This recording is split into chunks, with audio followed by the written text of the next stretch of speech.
Hello and welcome back to my channel guys. I hope all of you all are doing good.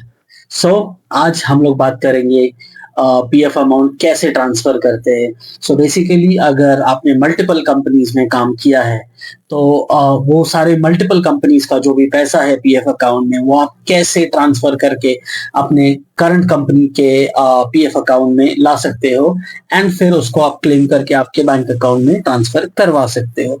तो ये एक बहुत ही simple सा process है जो मैं आपको अभी दिखाऊंगा अपने कंप्यूटर स्क्रीन पर। बट उसके पहले आप ये कब कर सकते हो तो बेसिकली इसका कोई टाइम फ्रेम नहीं है। आप अगर काम कर रहे हो तब भी आप इसे ट्रांसफर कर सकते हो, या तो आपने अगर नौकरी छोड़ दी है तब भी आप इस पैसों को ट्रांसफर करके और ये पैसा आप क्लेम करवा सकते हो।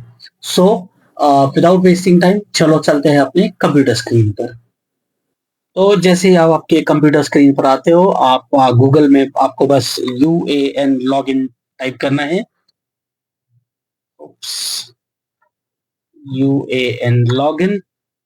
जैसे ही आप यूएएन लॉगिन टाइप करते हो गूगल में, आपको पहला ही लिंक दिखाई देगा जो कहता है यूएएन ईपीएफओ। आपको उस लिंक पर क्लिक करना है और आप यूएएन पोर्टल के लॉगिन पेज पर आ जाओगे। यहाँ पे आपको आपका यूएएन नंबर डालना है जो आपको आपके कंपनी की तरफ से मिला होगा। सो मैंने यहाँ पर मेरा यूएएन नंबर डाल दिया है। चलो मैं अब यहाँ पे अपना पासवर्ड डाल देता हूँ।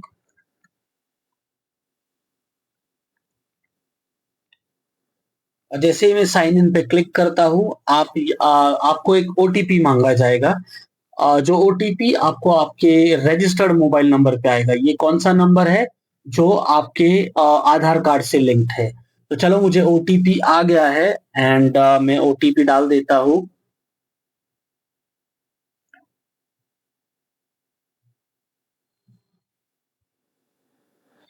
जैसे ही मैं ओटीपी डाल के सबमिट पे क्लिक कर देता हूँ, आप ईपीएफओ पोर्टल के आपके डैशबोर्ड पे लॉगिन हो जाओगे। ऐसा कुछ दिखाई देता है जब आप ईपीएफओ के पोर्टल में लॉगिन करते हो। तो आपके राइट साइड में आप देखोगे मेंबर प्रोफाइल। यहाँ पे आपकी सारी इंफॉर्मेशन आपको यहाँ पे दिखाई देगी। जैसे मैंने आपको कहा था कि आज हम लोग बात करेंगे पीएफ अमाउंट कैसे ट्रांसफर करना है। तो उसके लिए आपको जाना है ऑनलाइन सर्विसेज पर और आपको क्लिक करना है request for transfer of accounts. जैसे ही आप इसके ऊपर क्लिक करते हो, आपको नए पेज पर आपको आपके ही पर्सनल डिटेल्स दिखाई देते हैं फर्स्ट सेक्शन में। सेकंड सेक्शन में ये आपके जो जिस भी कंपनी में आप करंटली काम कर रहे हो, या तो फिर जो लास्ट कंपनी है जहां पर आपने काम करके छोड़ दिया, ये उस कंपनी के डिटेल्स आपको यहाँ पर दिखाई देंगे। अब आपको स्क्रॉल करना है नीचे और यहाँ पे आपको आपका यूएएन नंबर डालना है। नाउ एक बात आपको ध्यान में रखना है, यूएएन नंबर आपके पास मल्टीपल भी हो सकते हैं, क्योंकि आपको पता है 25 जून को जब ईपीएफओ का सिस्टम अपडेट हुआ था, उसके पहले आपके पास मल्टीपल यूएएन नंबर्स अगर थे तो वो यूएएन नंबर्स ऑटोमेटिकली मर्ज हो जाएंगे। यानी आपका जो भी नया यूएएन नंबर है, जो भी लेटेस्ट वाला है, उसके साथ वो पुराने यूएएन नंबर लिंक हो जाएंगे। आपको बस आपका जो अमाउंट है उसको ट्रांसफर करवाना है करंट अकाउंट में। तो आप एक बार वो भी चेक कर लेना कि आपके पुराने यूएएन नंबर्स आपके लिंक हुए हैं या नहीं। नहीं हुए हैं तो आप वो यूएएन नंबर भी डालकर लिंक करवा सकते हैं। यहाँ पर मेरे पास एक ही यूएएन नंबर है, तो मैं मेरा यूएएन नंबर डाल देता हूँ जिससे मैंने लॉग इन किया था।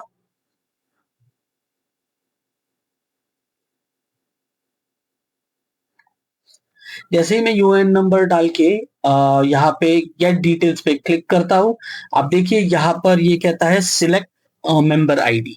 तो बेसिकली आपने जितने भी कंपनीज में काम किया है वो सारे कंपनीज का लिस्ट आपके सामने दिखाई देगा। मैंने 3 कंपनीज में काम किया है अभी तक, तो मुझे वन बाय वन ये सारे तीनों कंपनी सिलेक्ट करके ऐड करने होंगे। तो यहाँ पर मैं इन तीनों कंपनीज को सिलेक्ट नहीं कर पाऊंगा, क्योंकि मैंने ऑलरेडी ये प्रोसेस करके मेरा जो रिक्वेस्ट है मैंने ऑलरेडी सबमिट कर दिया है। ये मैं वीडियो जस्ट आपके इंफॉर्मेशन के लिए बना रहा हूँ। तो जैसे ही आप ये सारे सिलेक्ट करके ऐड करते हो, उसके बाद आप स्क्रॉल करके नीचे आपको ये जो बॉक्स है यहाँ पे क्लिक करना है। गेट ओटीपी पे क्लिक करके आपको जो भी ओटीपी आएगा वो ओटीपी यहाँ पर एंटर करके सबमिट करना है। जैसे ही आप सबमिट करते हो, एक रिक्वेस्ट क्रिएट हो जाता है सिस्टम में और वो आपका जो भी लोकल पीएफ ऑफिस है उनके पास चला जाता है। विद इन 10 to 15 डेज वो रिव्यू करके आपका जो भी पैसा है वो अपने आपके करंट अकाउंट में, पीएफ अकाउंट में ट्रांसफर करवा देते हैं। बस इतना सा ही सिंपल प्रोसेस है। इन केस आपको अगर लगता है कि मैंने आपको सही से जानकारी दी है एंड कुछ इंफॉर्मेटिव बातें की है, so please do like, share, subscribe to this channel. And if you have any questions related to your PF transfer or anything related to PF account, do leave me a comment below and I will get back to you as soon as possible. Thank you for watching this video. Have a lovely day ahead.